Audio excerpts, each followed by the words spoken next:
안녕하세요. 2019년 10월 24일 체육주의 계획TV를 시작하겠습니다.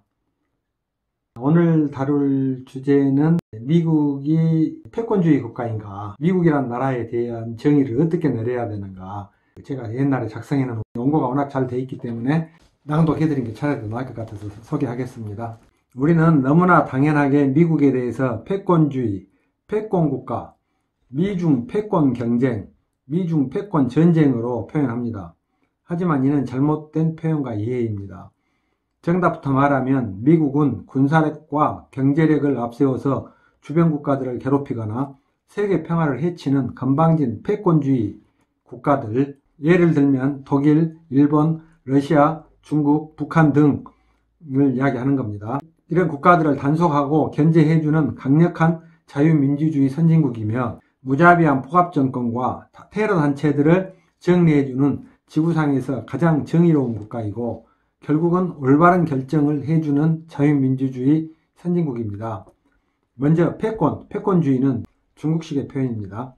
중국인들의 사고방식과 중국식의 표현으로는 미국이란 나라를 똑바로 이해하고 표현할 수 없습니다.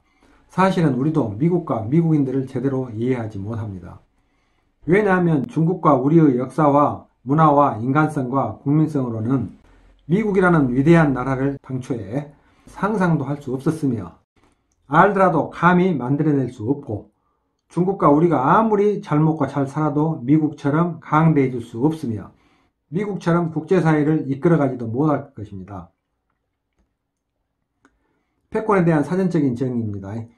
패권, 첫 번째로 어떤 분야에서 우두머리나 으뜸의 자리를 차지하여 누리는 공인된 권리와 힘, 이렇게 사전에 되어 있고요. 두 번째, 국제정치에서 어떤 국가가 경제력이나 무력으로 다른 나라를 압박하여 자기의 세력을 넓히려는 권력이라고 되어 있습니다. 또 패권주의는 강대한 군사력을 배경으로 세계를 지배하려는 제국주의 정책이라고 되어 있습니다. 패권주의적이라는 의미는 강대한 군사력으로 세계를 지배하려는 제국주의 정책의 경향이 있는 것이라고 되어 있습니다. 위에서처럼 패권과 패권주의 의미를 살펴보면 오히려 중국과 일본이 해당됩니다. 그래서 우리는 역사 내내 중국과 일본으로부터 수없이 괴롭힘을 당해왔으며 미국으로부터는 일방적으로 도움과 보호를 받아왔습니다.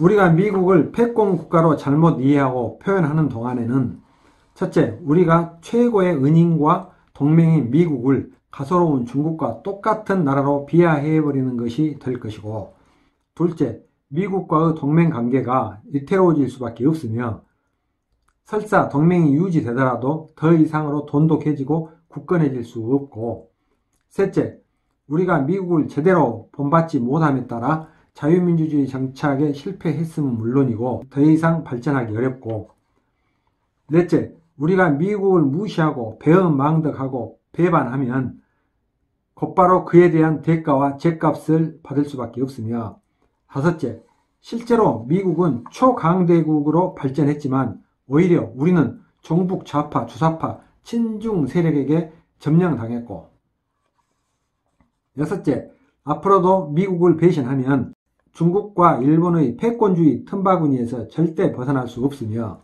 일곱째, 최악의 쓰레기 양아치 김정은 하나도 똑바로 감당해낼 수 없게 될 것이고, 여덟째, 중국이 망하거나 약해지면 대한민국도 똑같은 수준으로 전락되면서 더욱더 중국과 일본에게 시달리면서 이용당하게 될 것이고, 아홉째, 최악의 저질 쓰레기 양아치 김정은에게 무작정 퍼주기와 막무가내로 저자세를 취할 수밖에 없게 될 것이고, 열번째, 결국은 조그만 외압도 감당하지 못한 채 사대주의와 망국으로 곤두박질 칠 것입니다. 따라서 우리가 오랜 세월 미국과 함께 해왔으면서도 지금까지 미국과 미국인들을 존중하지도 제대로 이해하지도 못했던 대가로 아직도 5000년의 저주를 극복하지 못했으며 30-40년의 결정기를 끝으로 참담한 지경으로 전락될 위험과 가능성이 급격히 높아지는 위기의 연속입니다. 중국과 일본의 패권주의 역사에 대해서 이제 이야기해 보겠습니다. 미국은 중국과 일본처럼 저질 패권주의 국가가 아니라는 사실을 다시 한번 명심해야 됩니다. 첫째, 일본의 천황사관입니다. 일본은 자신들에게만 해당되는 천황이라는 삐뚤어진 세계관을 가지고 있으며, 이는 자신들이 하늘의 왕이라는 우월주의를 바탕으로 한 전체주의 사고방식입니다. 일본은 자신들이 가장 크게 영향받는 세계관인 천황사관을 근본적으로 깨뜨려서 업그레이드 시키지 못하면 또다시 세계사의 사고뭉치로 등장할 수밖에 없는 위험국가입니다.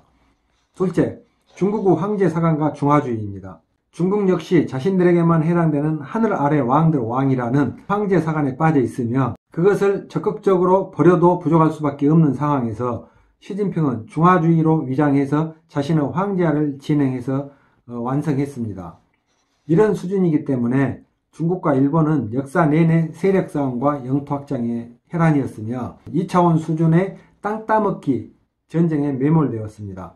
특히 중국은 세력이 확장되어도 인민들의 인간다운 삶, 합리적인 사회문화, 인간으로서의 존엄한 가치 실현과는 정반대였습니다. 극소수 권력을 지닌 공산주의자들은 인민들을 짐승처럼 참혹한 삶으로 내몰아놓고 방치했으며, 호화사치와 향락과 퇴폐로 일관하면서도 중화주의와 일대일로라는 폐도주의적 중국몽에 사로잡혀서 멸망을 자초하고 있습니다. 세상의 모든 것을 연구 대상으로 삼는 미국인들에 대해서입니다. 미국인들은 우리 인간과 지구 전체와 우주 전체와 인류 미래까지 거의 모든 것을 존중하고 최대한의 가치를 인정해서 연구 대상으로 삼으며 도전하고 파헤치고 개척해서 기억고 규명해야 직성이 풀리는 사람들입니다.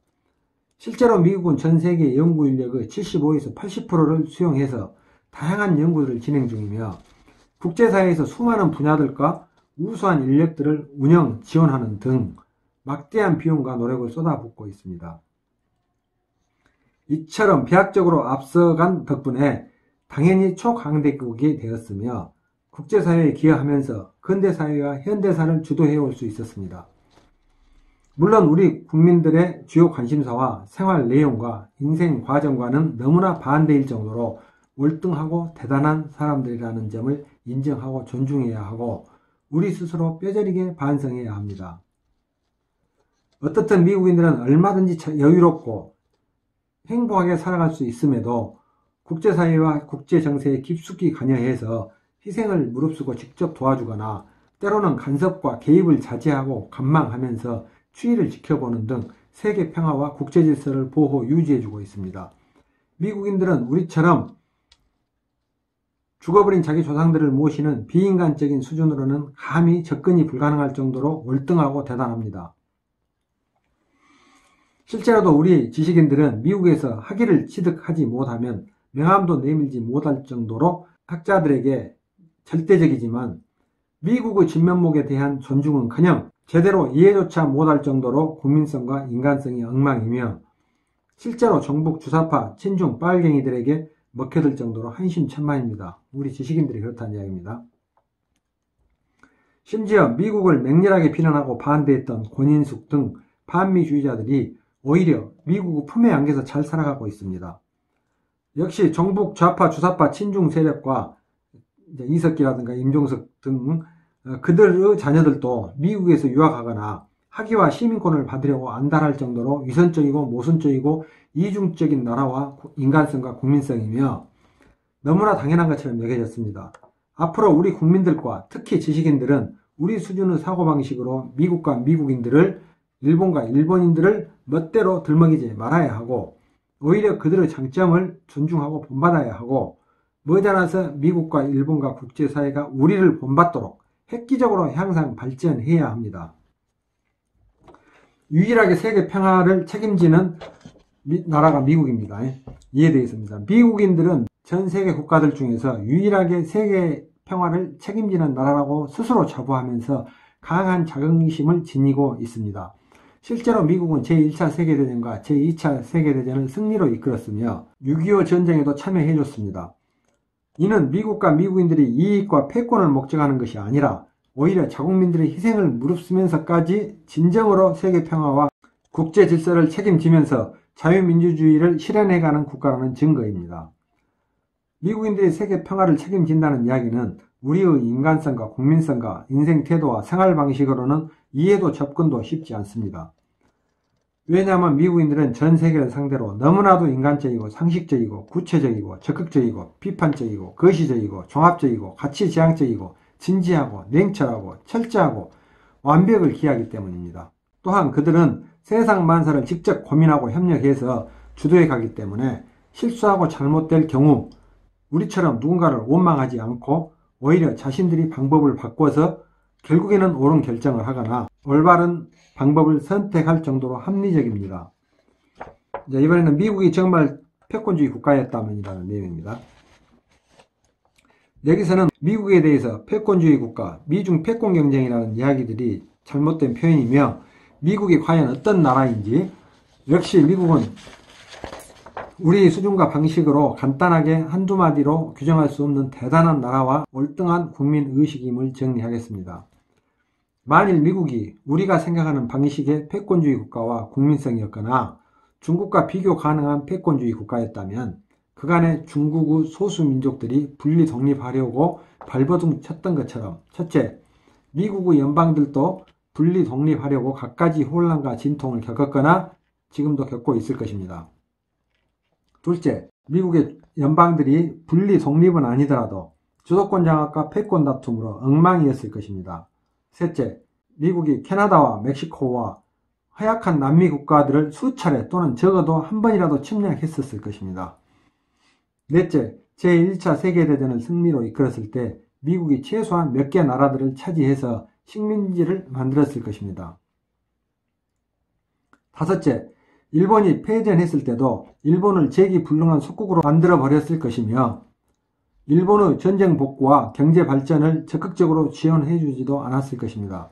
여섯째, 6.25 전쟁이 끝난과 동시에 미국이 남한을 먹어버렸거나 소련과 북한을 핑계 삼아서 미국이 남한을 지배했을 것입니다.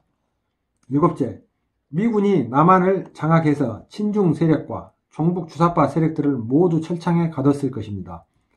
하지만 미국은 한국을 떠나려고 했으며 대한민국이 이승만이 강력하게 미국과의 동맹을 요청해서 기어코 붙들어 두었습니다.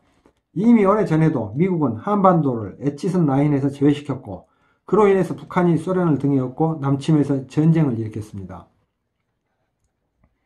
여덟째, 미국이 중국과 같은 패도 국가였다면 미국보다 국민소득이 높은 나라들을 용납하지 않고 직간접적으로 압박했을 것입니다. 아홉째, 미국이 대외무역에서 장기간 엄청난 적자를 보지 않았을 것이며 최고 수혜국이 되었을 것입니다. 열 번째, 미국인들이 국제기구들과 국제단체들을 후원해주지 않았다면 그토록 많고 다양한 기구와 단체들이 생겨나지 못했을 것이며 지금도 후원을 끊어버리면 상당 부분 문을 닫을 것입니다. 11번째, 미국이 지구 밖과 태양계 밖으로 우주선들을 쏘아 올리지 않았다면 전 세계 지구인들이 어마어마한 광경들과 다양한 정보들의 까막눈일 것입니다. 이처럼 미국은 지구상에서는 없어서 안 되는 절대적인 국가이며 지금도 미국이 없다면 국제사회는 전쟁판과 난장판이 될 것입니다. 미국이 패권주의와 정반대인 이유에 대해서입니다.